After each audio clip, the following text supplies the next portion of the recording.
Welcome to this lesson on the product rule and the quotient rule. In this lecture, we will learn two new rules that will allow us to easily compute derivatives of more complicated functions, and those are the product rule and the quotient rule.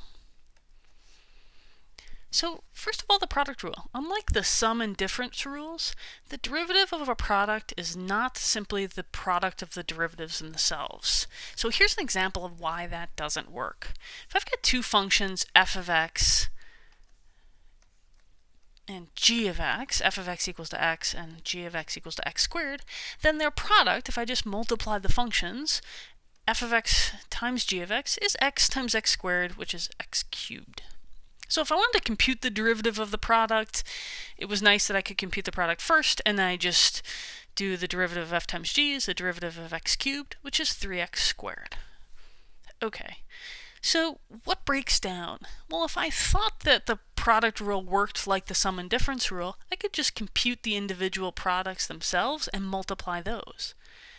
But f prime of x is 1, the derivative of a linear function is just the coefficient of x.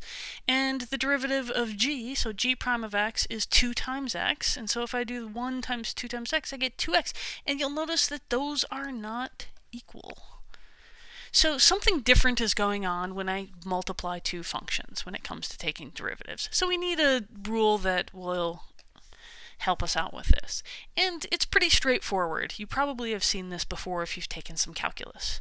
But here it is. If I've got functions f and g, and I'm interested in the derivative of their product, and there are a couple notations we can use here, but here's one, f times g prime. Then the way I think about this is I think take the derivative of the first function, multiply by the second, then take the original first function, multiply by the derivative of the second, and add those things. So you might have heard something like the derivative of the first times the second plus the first times derivative of the second when you've heard about the product rule. And if you haven't, that's okay too. It's a pretty straightforward rule. We'll get to grips with it pretty soon. Using the other notation, if I want to take the derivative of a function u times v, I can think about that as du dx, that's just u prime, so that's the same as doing f prime, times the second function v, plus the first function u times dv dx, which is just the same as g prime.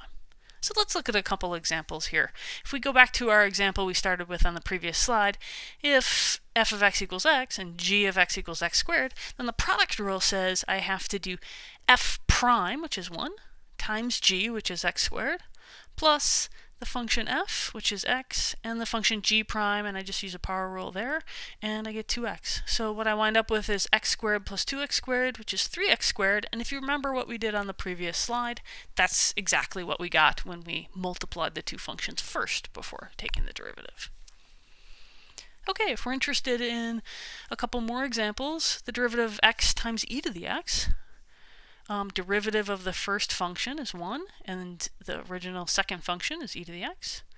The first function is x, and then the derivative of e to the x is just e to the x. So we wind up getting 1 times e to the x, which is e to the x, plus x times the derivative of e to the x, which is just e to the x. Okay.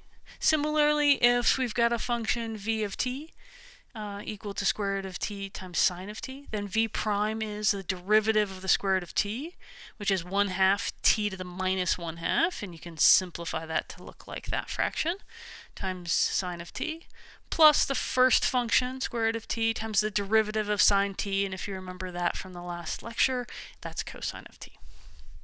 So that's essentially the product rule in a nutshell.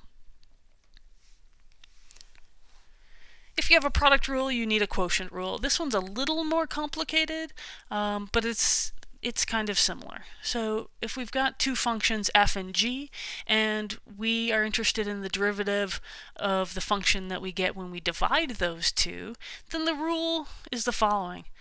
You get a fraction, and on the top of that fraction you have the derivative of the top function times the bottom function, minus the top function times the derivative of the bottom function, all over the bottom function squared. And then this is in the second notation, so you can take a look at that if you want.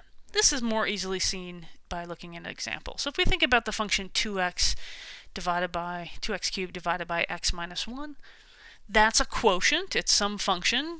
The top function is 2x cubed. The bottom function is x minus 1. And so now I'm just going to use the product or the quotient rule here. And the quotient rule says I do the derivative of the top function, which is 6x squared, times the bottom function, which is x minus 1, minus the top function, 2x cubed, times the derivative of the bottom function. And if you think about the derivative of x minus 1, derivative of x is just 1, and derivative of a constant is 0, so I just get 1. And then we just have the derivative of the bottom function squared. So similarly, we can look at the derivative of 1 over 1 plus natural log of x. And this is a quotient. The top function is 1. The bottom function is 1 plus log x.